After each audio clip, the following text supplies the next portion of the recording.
Hey everybody, it's Ruben Lowen here in McAllen, Texas. It's Friday, about lunchtime. The so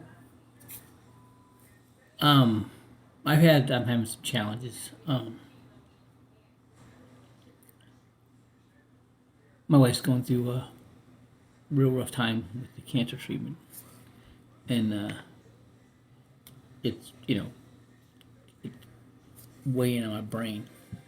But there's something that I've learned that if you have a desire to do something or have something or be something strong enough, it becomes part of your subconscious. It actually causes the mechanics of your brain to, even when you're in beta mode. Beta brainwaves means you can't bring in new information.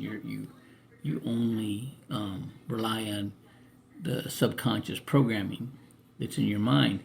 But when you're locked onto something, it becomes part of it. So even when you're in a beta brainwave, your amygdala will hunt for the shortest path to get you to your goal. So it's always good to have defined goals because it puts you on automatic to get there. So I'm going through everything that came out of Trainers Academy and with the young guns, training. And this is just as simple. It's just, and I learned in the SEAL teams that it doesn't matter how bad I want somebody to be a Navy SEAL, they got to want it. Okay? It doesn't matter how bad I want somebody to be financially independent or that somebody has amazing attributes in business and people skills that would make them phenomenal in our business. If they don't want to do it, there's nothing I can do to make them. Okay, so what we have is we have not just milestones or even indicators. It's a strict how do you say it path, a narrow path to get to where we need to be. And if some people have gone through life and they've lived it enough where they've lived that narrow path enough that they have credibility with people. People like them, and they're leaders.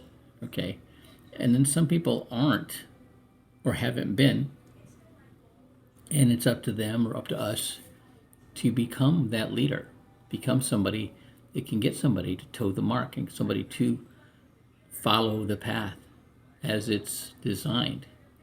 All right, and it's just I've found that, and I learned this in the SEAL teams, that when you when you when you present the desired and proper expectations, people will, if they want it, adhere to them. Okay, and what's bad is when you don't show them everything and you don't have the right expectation of what's going to happen, or you're not able to articulate it correctly to people. Then they find out things are different or you change on them. That doesn't go over well. Okay, so it's always better to be this way up front. I remember you know my first SMD, he sat me down and said, "This is how it is, and we have meetings, and you need to attend those meetings, right? And this is why, because if you have a team, and they show up to a meeting and you don't, then they think, oh, it's not that important, right? And then there's also things that you're gonna miss. And if you don't go to the meeting, you'll miss. It's like going. It's like, and he was in the martial arts. Just you miss a day of training.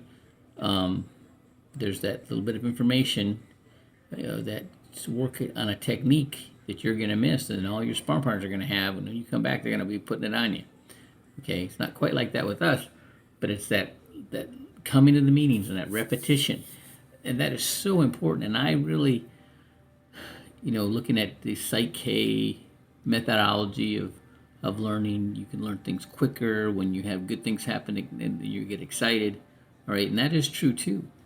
But you got to do the repetition to get to that point, and then once you get to that point, it's just automatic, anyways.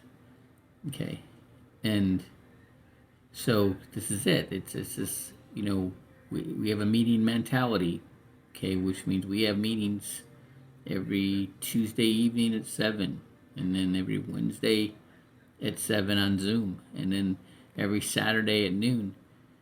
And we have our workshops, right? And it's you hear the same information over and over and over again until you own it, right?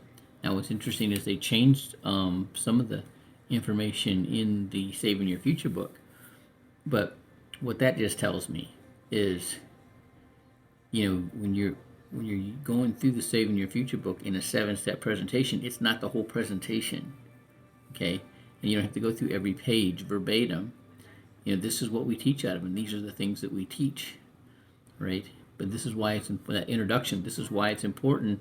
Why financial literacy is important, because it'll prevent people from becoming these statistics, right? And you just got to stand on it, right? Because if they don't do this, what are they going to do? All right. Have a great day.